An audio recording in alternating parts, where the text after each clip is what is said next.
So now we'll start recording. Okay, what's the difference between procurement and purchasing? Kathleen, come on. You know what the difference is. Maybe, one of them is like planning it out, and then purchasing is actually the process of paying for it and taking it. In general, correct. Could someone add a little extra to it?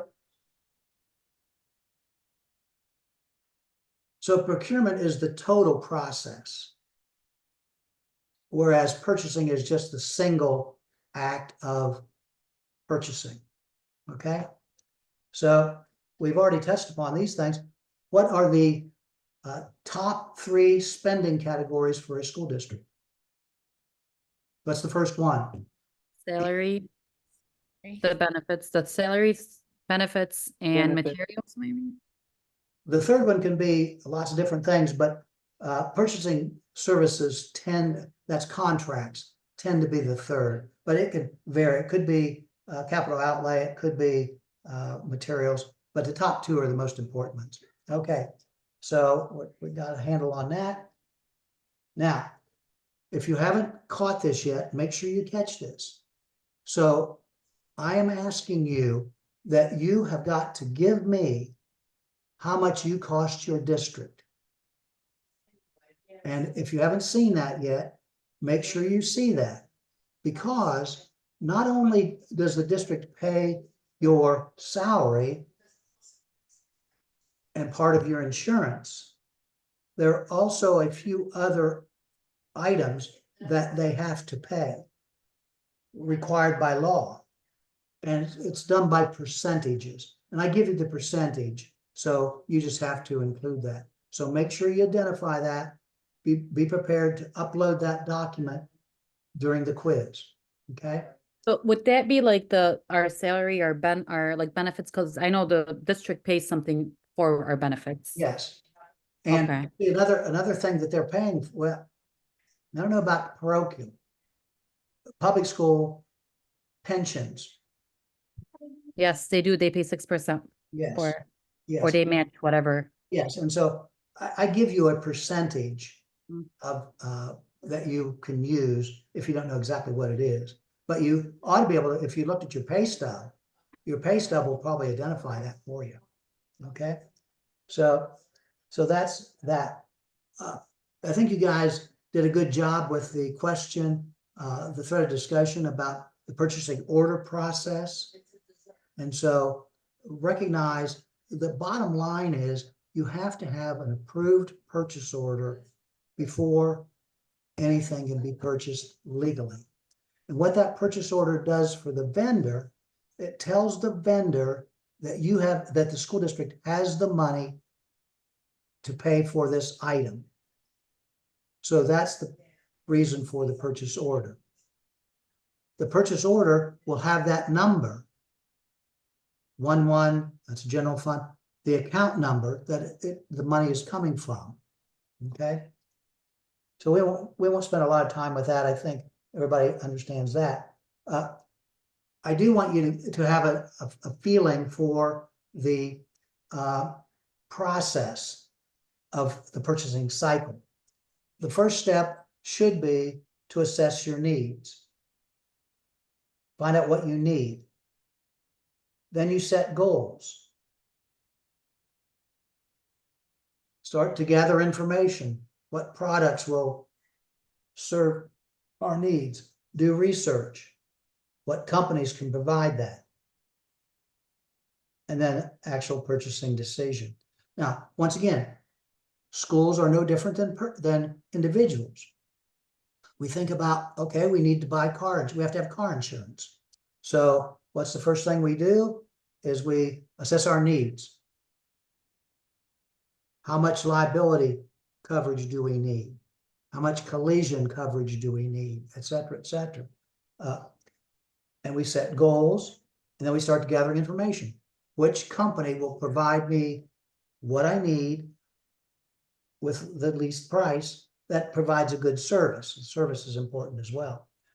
And then you finally make a decision after you've done your research. Okay, so that's just the overall part of that. Two terms I want you to know is blanket purchase order. Who can tell me what a blanket purchase order is?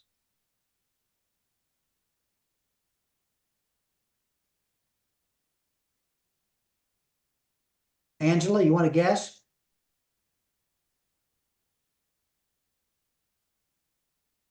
No guess? You purchase from anywhere? Well, okay, so a blanket purchase order means that we have, here, typically, schools have blanket purchase orders for Walmart. And it's set up for like a 3-month time frame, because the law says it can only be so many months. And they have, say, $10,000 identified for on that purchase order. So now a staff member can go into Walmart using that purchase order, buy their $100 worth of whatever it is they're buying, take the receipt to the principal or whoever is responsible for that, and ultimately that will get paid to Walmart on that purchase order. So a blank purchase order is an open purchase order for a set amount of money for a specific duration. I found it really interesting about after the fact purchases, because after the fact purchases are illegal in all states. And what an after the fact purchase is, an individual goes out and buys something, but there isn't a purchase order to back it up. Coaches are the biggest violators of this.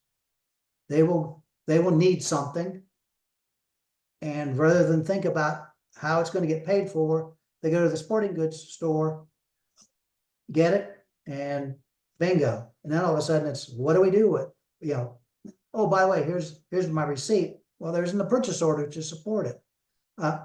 And so therefore, after the fact purchases can be a real nightmare for schools, and will get caught in audits, by the way, if they have too many of them. And so therefore, don't want to do that. I was pleased that some of your districts had purchasing manuals, because that helps to explain things. But I wasn't surprised, and I hope that you guys follow through with what you said in your thread of discussions, is that if there needs to be a training session for staff, particularly new staff members who this is all foreign to. A new staff member, usually new staff members don't buy anything. They usually are pretty cautious about buying anything. But if they want to buy something, they need to know how to go about doing it. Okay. So all of the cost-effective things, and Lanice, I know you were asking me questions about this. I'm going to just run through these very quickly. I'm not going to explain them, because I'll let you read to have them explained. But what you were looking for in Project 2 was, does your school district or school participate in price negotiations? Now, that everybody understands what that means. And as I worked with my staff members, I would tell them that, when you go to buy a car, you don't buy that price that's on the car sticker. You negotiate that price. So we need to have it in our mind that we should attempt to negotiate prices. Now, I understand that negotiating for paper, probably not productive, and probably not going to yield much. But if you were buying 10 computers, definitely negotiate. Okay, so that's one way to save cost. Bulk purchasing. I don't know if any of you are members of Costco, but if you are, the reason you're members of Costco is because it is sold in bulk, and therefore the prices are down. Centralized versus decentralized, having a centralized purchasing process. Cooperative purchasing, and a couple of you indicated that your school district didn't participate in cooperative purchasing. Cooperative purchasing means that there is an agreement between you and some other entities, usually school districts, to group buy things. And so therefore, you are going to get that bulk price. And so that's cooperative purchasing. Resource standardization, I won't go into that much. Piloting, I was really tickled that a number of you did indicate that your school districts do pilot textbooks and you do pilot software and technology. Because once again, my school district would spend about $100,000 on a textbook series.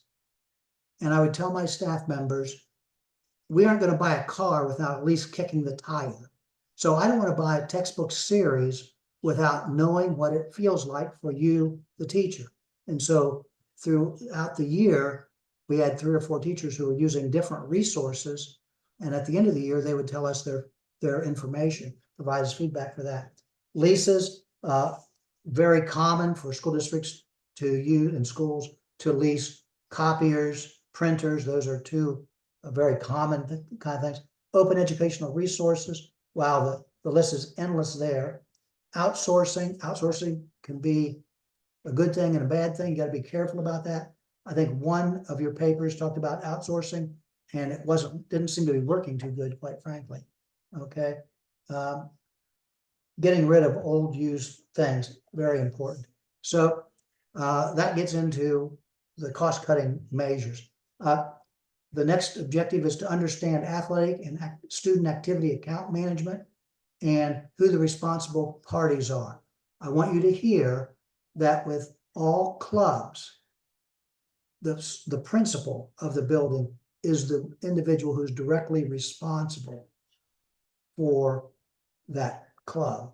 So the club advisor has supervisory tactics, but if the supervisor messes up, the principal is the one who's going to be ultimately responsible. So because that club is in that building, kind of like the coach in the athletic department, the coach is responsible for the athletes. The athletic director is responsible for all of the athletics. The principal is responsible for all the athletics in their school. So just some information there. The differences between a price quote and a competitive bid. This information, well, to start with, in Michigan, I found it intriguing. In Michigan, I don't know if I can pull out the actual numbers. Yeah, according to revised code 623A 1267 and 1274, they establish a threshold above which competitive bids must be obtained. Here's what was interesting. Michigan code suggests that a district receive at least 3 price quotes when you are beneath $250,000 for services, $100,000 for food, $29,572 for supplies. So therefore, if you are buying a bulk of supplies, that is going to be over 30,000, Michigan would require that to be competitive bid. If it's underneath, you still have to have 3 price. The difference between a price quote is going around and shopping cars. We go to dealer A, this car is $10,000. You go to dealer B, same kind of car, about the same kind of features, $9,500. C, we go to the 3rd dealership, it's $9,000. We now have gotten 3 price quotes. Those are the price quotes. Okay, that's what you're supposed to be doing, or suggested to be doing in Michigan if you're underneath those amounts. If you're above those amounts, you have to do competitive bidding. Competitive bidding is a process. Now, for you folks, I'm not going to get into too much into the competitive bidding process, because that is usually reserved to the superintendent of schools. The superintendent of schools and maybe the business manager or the business manager would be responsible for putting together competitive bids, okay? And they can be interesting at best. I do want you to hear this, though. Michigan, like every other state, has what is called urgent necessity or emergency purchases. And I always use this example. You have your area has a tornado. It tears the roof off of the school. That is going to be over the amount, the $250,000 to replace that roof, probably. Therefore, it's supposed to be competitive bid, but we're in an emergency because if we don't get this fixed immediately, then the school's going to get damaged. Therefore, the school is given an opportunity to forego the competitive bid process in an emergency. Okay, so basically that's what those are all about. I want to highlight a couple of terms. Capital outlay. Capital outlay is an expenditure for fixed items, tangible items, chairs, computers. Those would be capital outlay. Of course, we use that unencumbered carryover balance. Unencumbered meaning that it's not spent. Encumbered means it has a purchase order, it hasn't been delivered yet.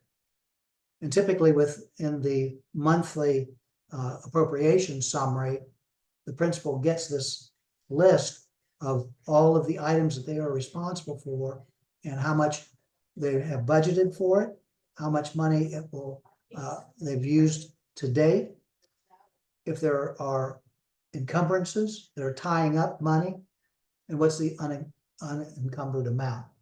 So important terms there.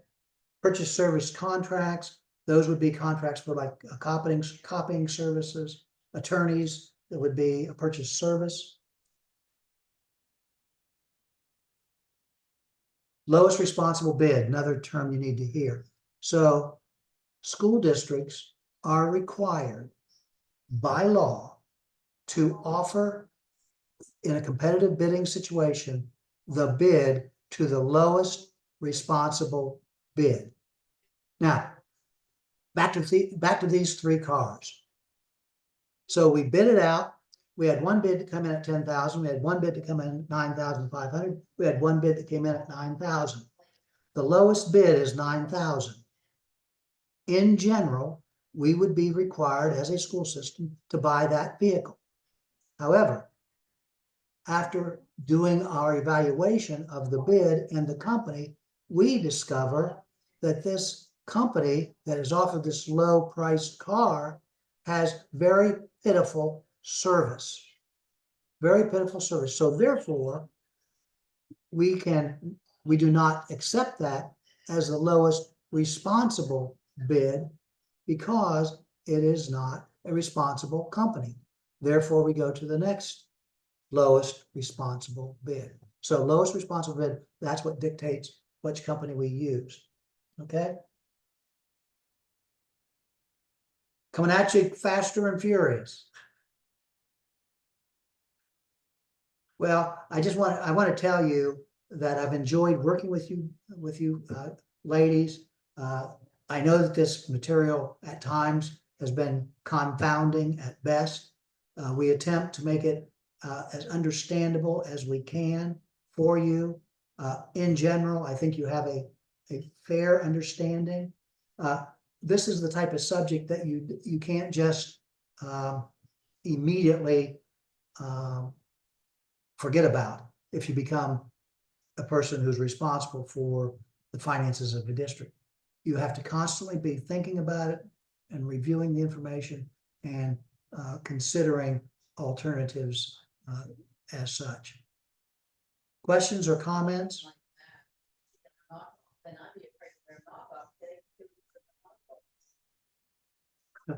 I know I've perplexed you, so I have confidence that you'll do okay in the quiz. I think that if you keep that budget simple, keep it simple. Don't make it harder than what it is. Get your carryover, get your revenue, get your expenses, compare the two, and you'll be fine. Okay?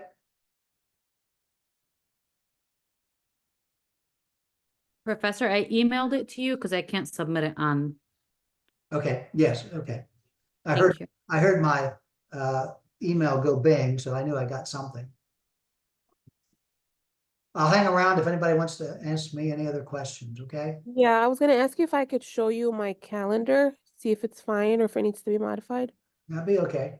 Okay, thank you. When is the quiz gonna be uploaded? It will be on the 6th between 5 and 8. And it'll be in the, I think, 17th module.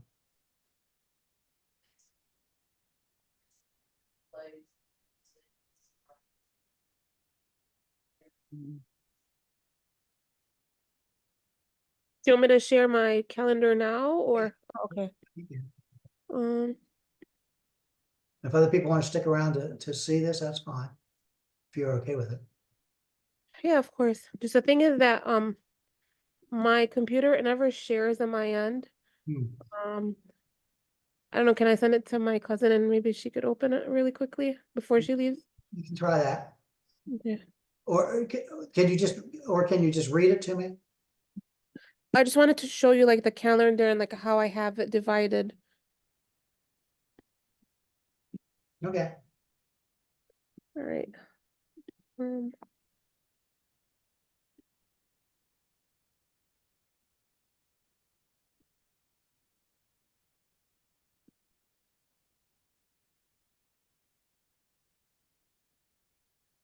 All right, I sent it to her.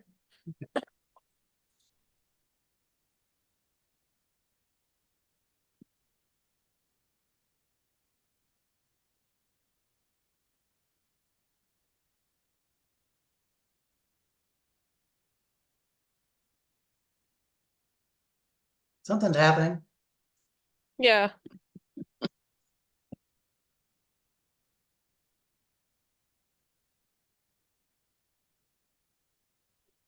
Okay. Are Okay. you guys able to see it? Yep, I think so. Identify budget timeline, that's a good start. Gather data, correct. Analyze data, correct. Determine budget goals, yes, fine. Allocate resources, fine. Draft budget proposal, fine. Budget proposal, yep, fine. Revise it, finalize budget. And you're doing that by June 31st, which means that it will be Done by October 1st. exactly. So, Okay. yes, that's fine. And Okay. you actually offered very good detail in that as well. Okay. So that first part is fine. Yeah, And then for the student enrollment and staff enrollment, I would get that information from, I mean, obviously everything is from my principal, but I would need to get the exact numbers from my principal. yeah, And I don't then, know. Does Michigan have, in Ohio, we have what's called EMIS. That's Educational Management Information Services. And you can go on their website, the State of Department of Education website, and you can see the enrollments. oh, okay, great. I don't know if, I'm sure Michigan has something like that, but I don't know. Well, I don't know. What Okay, did and you then, say? I'm sorry, you said it was M what? Oh, in Ohio, it's called EMIS, Oh, Educational. So for Michigan, if you just look up the school and you put enrollment, it usually gives you an accurate number Yep, per year, and you can switch up the years. yep. And that's on their department. Their department. Now, I don't know about parochial schools. I'm guessing parochial schools might not have that available. and then for table 4, I'm doing the cash balance and the unrestricted and the restricted revenue. Then for local sources, I'm not doing anything. Right. Then I'm doing state sources, which Yeah. is the unrestricted grants and restricted categorical. You said that's like transportation. That's like if we have school buses. Yes. Okay, so we do have school buses, but like they're only used for field trips and they're not strictly just for our building because we have like 5 sister schools and they're not always with us. So, They're shared. Okay. So once again, keep it simple. Don't include that information. All right, so don't include that one. No. And then Once for you- federal once you- sources, Let me make this point. You know, if you start getting into should I or should I not, you know, keep it simple. I'm looking at, what are you saying is your revenue? How did you Okay. categorize that revenue? okay, What are you saying is your expenses? How did you itemize those expenses? Does it make sense? These are the things I'm asking myself. And Okay. then when I look at the figure of the revenue versus the expenditures, is the revenue greater than the expenditures? If okay. all of those are in line, bingo, you have accomplished a budget. Okay, great. I just wanted to make sure that, like, I'm going over everything you said. So like for the federal sources, you said we don't do that. Right? Total salaries, I multiply my salary by the number of staff members, to get an approximate, a number of total salaries, then same with benefits. Yep. And then you said materials and supplies. What did you say about that one? Well, you know, once again, if you don't, if you have, if you can get that information, Uh-huh, put it in. Okay. If you cannot, we'll keep it simple. Don't include it. You know, all right, and then budget strategy, you said it is, I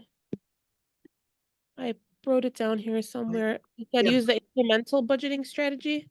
yes. Okay. And then for the chart 7, I'm doing cash balance. Just you're actually using the figures from the other two charts and kind of merging them, so to speak. Okay.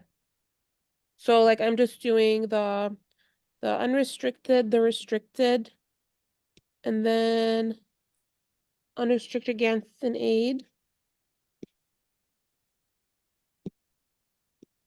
Total salaries, employee benefits, and then total expenditure. And with the unrestricted revenue minus total expenses, like those last 2 ones. Yep, Okay, all right, perfect, thank you. got it, right? Yes, thank you so much. You're welcome. All right. Anybody else? Professor, I have a question about the quiz on Monday. Okay, I'm actually going to be traveling during that time. Is there any way that it can be opened up later? Because my plane's supposed to land at 7 o'clock that night. okay. Why don't we do this? Why don't you, when you're ready to take the quiz, send me a text.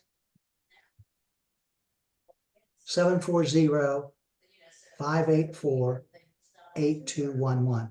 Send me a text and then give me 5 minutes or so and I'll set it up for you to take it.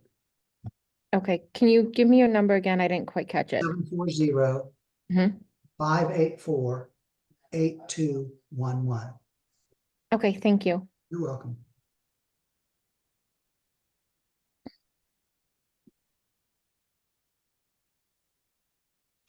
I think, I think the only thing for me now is that if it's okay, I mean, I could email you or call you. I might have to, for the budget part, I know you say keep it simple, It's simple. but I might have to like talk it out loud. I know the parts are probably leave blank, but some of it also, BIA has only been in existence for 3 years. Either some of it, I don't know, sometimes it's hard to get certain answer Yeah, because so once again, what I'd like for you to try to do is Mhm. try to get someone to tell you how much federal money you receive. Okay. If you know how much federal money you receive, Hmm. then you start to do, so that's the revenue side. Then the next side is the expense side. And then you have to figure out the salaries. And once again, what I've suggested, since you might not be able to get this specific number, is to take Mhm. your salary and multiply it by the number of staff members that you're dealing with. No, yeah, I can get the salary because I know how much the teachers make and how much the center supports make. Okay, The benefits, I can do a ballpark for that, but the question that you just asked me, how much federal dollars are we receiving? That just helped me. I can ask somebody for that. that, you know, that's the $21,100 million question, is how much money do we have to work with? Okay. I can ask that. All right. Thank you. You good? Yes. Good luck on the, everybody. All Take right. care. Bye-bye. Bye-bye.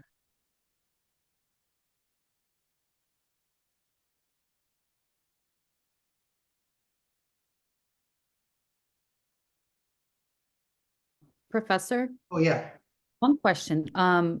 Would I need to resubmit it or is the email fine? email's fine. Okay, thank you. Have a good night. Yep.